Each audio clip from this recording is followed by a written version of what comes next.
I've worked with over 250 brands on their influencer strategies, and as they scale, one of the most common objections or sort of problems that we face is that influencers are not driving any sales. Now, if you have the same feeling, you've come to the right place, because in this video, I'm going to share how I diagnose that issue and maybe reframe some of your mindset around this stuff. If you've partnered with several influencers, they've maybe even posted about you, but those posts are not translating into sales, then you should watch this video, because I'm going to share some mindset reframes that are going to really help you make sense of the situation and how influencers actually truly drive sales. So don't think influencer marketing is not going to work for you because there's been no sales. If you are getting posts, you're doing a great job. By the way, I'm Yash, I'm the founder at SARAL. We've helped, like I said, hundreds of brands with their influencer campaigns. The average brand on SARAL gets a 5.12x ROAS on their influencer spend. So I know a thing or two about making influencers generate money for you. So let's dive in. All right. So if you're not seeing any sales from influencers and you've just begun,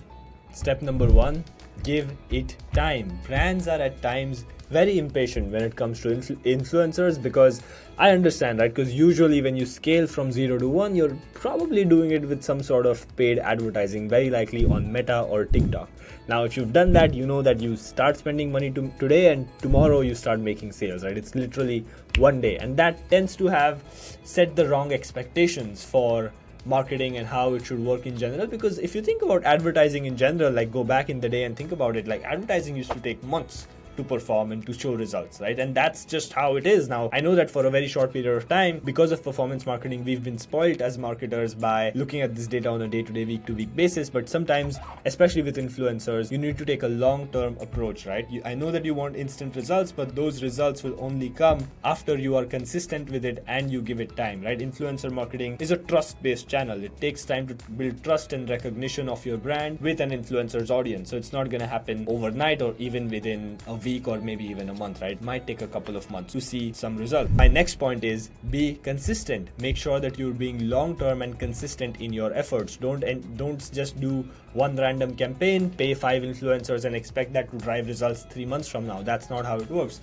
You yourself have to be consistent in your effort, right? So make sure that you're doing the 6-step system that I preach, right? Of like you're finding influencers, you're reaching out and so on. Make sure that you're being consistent with your effort while you wait for results, because being patient while doing nothing is very, very hard. So best hack of being patient is just figure out what you would do in the meantime. So make sure that you're running the campaigns, sending products to influencers. Make sure that you commit to consistency and do it regularly for 3 months. So with that said, if you're being consistent, you still need something to measure, and that measurement is not going to come in the sign of sales. So what do you focus on, right? You focus on some of the early signs. As long as you're doing all of the 6 steps, you will start seeing some momentum. Yes, you won't see sales immediately, or you won't see $15,000 in sales in week 2, but you will see some influencers in the early days. You're going to see some influencers respond to you, and that's a good way to track. Like, hey, let's track week to week how many influencers get back to us, right? Let's say you're reaching out to 100 influencers a week. Week 1, 30 influencers get back to you. Week 2, figure out a way to get 35 people to reply to you. From there, you will get your acceptance rate, so you can track that. You can track how many influencers are actually accepting after they respond, or accepting after we reach out to them. So let's say you reach out to 100 people, 35 people respond, and then let's say 23 of them accept. So you have a 23% acceptance rate. Try to up that, right? So measure these kind of early signs of progress. Again, if you backtrack from getting sales is the last metric that you will ever see. What drives sales? Well, number of posts. So let's drive posts per influencer. What drives posts per influencer? How much do they like our product? To like the product, we need to send the product. So maybe you can track that. How many products are we sending to influencers on a week-to-week basis? There's all of these different metrics that you can track. Again, to cover everything, you can track in the early days, you can track outreaches. So how many people are we reaching out to? That's pure effort-based tracking. Then you can track how many people are responding. Then you can track how many people are accepting. How many people are we sending gifts to? How many people actually end up posting? How many times does every influencer end up posting? Posts per influencer, another very good metric to track, right? So these are all these early signs that you can track as you progress towards that 3-4 month mark where the sales where significant sales truly start coming in. So make sure you track all of these early signs. Now, with all that said, even after the 3 months, maybe you're not going to see enough sales for you to justify ROI on even enough trackable sales to justify ROI on the spend. So what do you do, right? How do you recognize the impact, the non-revenue impact that influencers are having? Now that brings me to point number 4, which is you track other metrics. Make sure that you're tracking your general awareness using a social listening tool, which also, by the way, is available inside of SARAL. Get your 7-day free trial. Link is in the description. Make sure you're tracking. So like I said, track awareness, track your organic website traffic. If you see on GA, if you, let's say, run your influencer program for 3 months, you get lots and lots of influencers to post about you. Maybe you don't see direct attributed sales, but you see that the organic traffic on your Google Analytics is going up.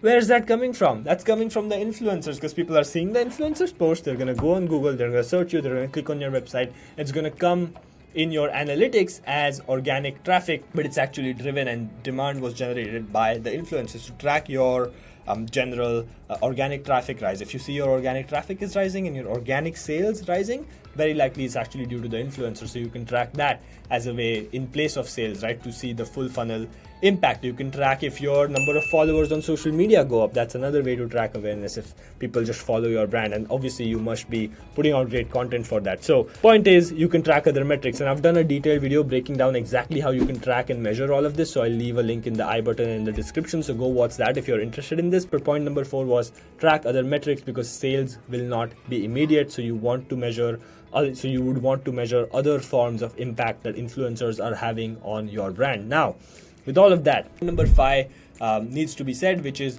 look for sales that come in other channels. One of the things that I already said was organic sales right after influencers post very likely were demand generated by influencers that otherwise would not have happened if that influencer did not post about you, right? So make sure that you're looking at these indirect sales. Another really nice way to look at it is if you're running Google ads, your click-through rate on your Google ads will go up, or your cost per click will go down on Google ads. Why does that happen? Because influencers generate the demand. People Google you, they're more likely to click on the Google ad because they're literally looking for you because of the influencer. And then so that goes down. So you're actually making more money and better ROAS on your other paid channels. Click-through rates on Facebook might go high. You might use your influencers ad content, IGC, and then use it as a Facebook ad, and then the ROAS on that particular ad set will be higher. So you look at all of these other ways in which you can leverage your influencers' work and make more sales in other ways. Again, influencer is a channel that has a holistic impact across all of your marketing stack. So make sure that you're reusing and doing more with your influencer content, and look at the broader impact of your influencer efforts. Sales doesn't always necessarily mean directly attributed, discount code used, affiliate link used, attributed sales. They also might mean, a 20% better ROAS on Facebook is more sales, right? So point number 5 is you look for all these indirect sales. So to wrap things up, remember that influencer marketing is a journey, right? Sales will take time, consistency. You focus on other metrics, focus on your inputs till then, focus on tracking sales using other channels and use your tracking impact on other channels up until then, and don't overlook the indirect sales that come through influencers. And yes, influencers will drive sales, but sometimes this process just takes longer than what you might expect coming from a performance marketing background. The best thing, although, with all of this is once you go through the grind of the first 4 to 6 months of building your consistent always on seeding/ambassador program, it just solves your marketing forever, right? Because you now have this army of people who's consistently posting about you on social media, and you have that engine going, and you don't have to worry about spending. If the algorithm on Facebook decides to act weird, you don't have to worry about it. If your competitor decides to bid against you on Google ads, don't have to worry about it, because you have your army of creators who's consistently promoting you and adding to the share of voice that your brand has on social. So hope this all made sense. I highly recommend you go check out that other video I made about the other metrics that you must track to see your influencers' overall impact on your business. Thank you so much for sticking around till the very, very end. Give it a thumbs up if you like. If you have comments, I know this can be a little bit of a contentious topic about tracking influencers. So if you have any comments, happy to help you out in the comments below. Leave a comment. And yeah, I'll see you in the next one. Bye-bye.